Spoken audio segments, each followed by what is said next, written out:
Rutherford, Bohr came up with his model. According to Bohr's theory, electrons revolved in fixed orbits at a very high speed. So because of this high speed, electrons will not be falling because they are negatively charged, they will not be falling inside the nucleus. Because of the high speed, the attractive power will be neutralized by the high speed with which the electrons are revolving around the nucleus. Each orbit is associated with a fixed amount of energy.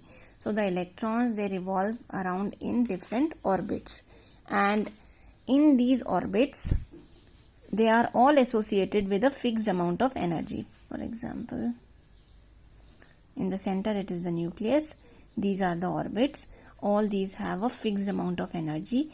The shell which is the closest, we call it a shell or an orbit, which is the closest to the nucleus has the lowest energy, and the one which is the farthest has the highest energy. Nucleus contains the protons and the neutrons.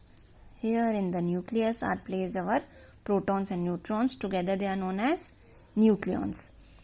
No two elements, now this is important, no two elements contain same number of protons or electrons.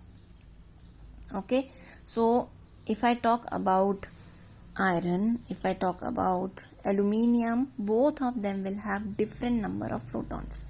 No two elements will have same number of protons. That means each element differ from each other because they have different number of protons or electrons. The protons or electrons, they are known as atomic number. Protons plus neutrons give us the mass number. We denote mass number by A, atomic number by Z. If suppose X is an atom, then we write A on the superscript, mass number on the superscript, atomic number will come in the subscript position. Now you have to learn a table which is given on page number 43. This table 4.2, you need to learn. They have given the atomic number. You have to learn only the atomic numbers, not the mass numbers. Atomic number in the order you have to learn. That means atomic number 1, hydrogen, 2, helium, 3, lithium, and so on. It is given up till atomic number 20. Remember, you need not learn the mass numbers. We move on to isotopes. Isotopes are elements. They are atoms of the same element which have different number of neutrons. If they have different number of neutrons, that means they will have different mass number, right? So they have different neutrons but same number of protons, because I said that they are atoms of the same element. Same element atoms will have same number of protons. So how do isotopes differ? They differ in the number of neutrons. Now we have example here of hydrogen. Hydrogen, 1 electron and 1 proton it has. Proton in the nucleus, electron there. All the 3 isotopes of hydrogen will have 1 proton and 1 electron. But the number of neutrons is different. The first isotope, that is protium, has no neutrons. Second isotope has 1 neutron. Third isotope, that is tritium, has two number of neutrons. Similarly, we have carbon and chlorine examples given here. The subscript indicates that this is the atomic number. 6 number of protons or 6 number of electrons are there. 12, 13 and 14 indicate the mass number. Mass number means number of protons plus number of neutrons. So protons in all these is same. We know it is 6. So what is differing? It is the number of neutrons. Here the number of neutrons is 6. Here it is 7 and here it is 8.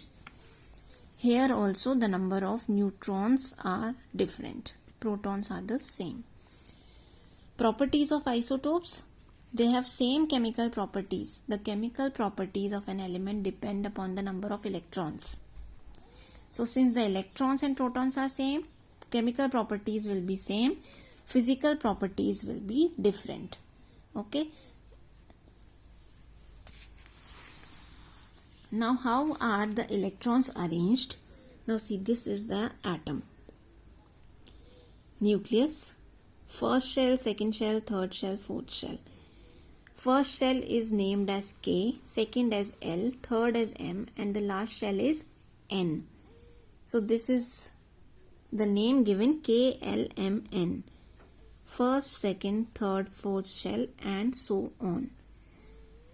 How do we put electrons in these shells? Now, the number of electrons that can be put in any shell, it is given by a formula 2n square. So with this 2n square, we can find out that K shell में how many electrons we can keep, in L shell how many electrons, M and N. How? See, for K shell it is first shell, N is equals to 1. So according to 2n square, 2 into 1 square. So the first shell can hold a maximum of 2 electrons. Second shell can hold a maximum of 8. How did we get to know this? Second shell matlab N is equals to 2. This is the shell number. N is equals to 2. So number of electrons 2 into 2 square 8. N is equals to 3 for the third shell 18 and N is equals to 4, and this is how we get 32. Less than these electrons can be filled, but more than this cannot be. So this is the maximum number of electrons that can fit into an atom, into each shell. 2n square is also known as Bohr-Bury scheme, as it was given by the scientists Bohr and Bury. When we start arranging the electrons in the different orbits, for hydrogen, atomic number 1. So in K shell, first we will fill the K shell. From here, from the first shell we start filling. Helium, atomic number 2. So 2 electrons can be accommodated in the first shell, as we know. As lithium comes, atomic number 3. So first shell can hold only 2 electrons maximum. So the next electrons goes to the second shell L. And the way which we are arranging it, the arrangement of electrons in each shell is known as the electronic configuration. Neon. 2 electrons in the first shell, rest all go in the second shell. Neon, as you would all have learned by now from table 4.2, that it has atomic number 10. So neon will have an electronic configuration of 2, of course, in the first shell. Rest all of them will go in the second shell, that is 8. But when sodium comes, that is the next atom. For sodium, what will happen? 11 it has. So it will be 2, 8, and the next one will go in the third shell. Okay, so this is 2, 8, 2, 1 is the electronic configuration.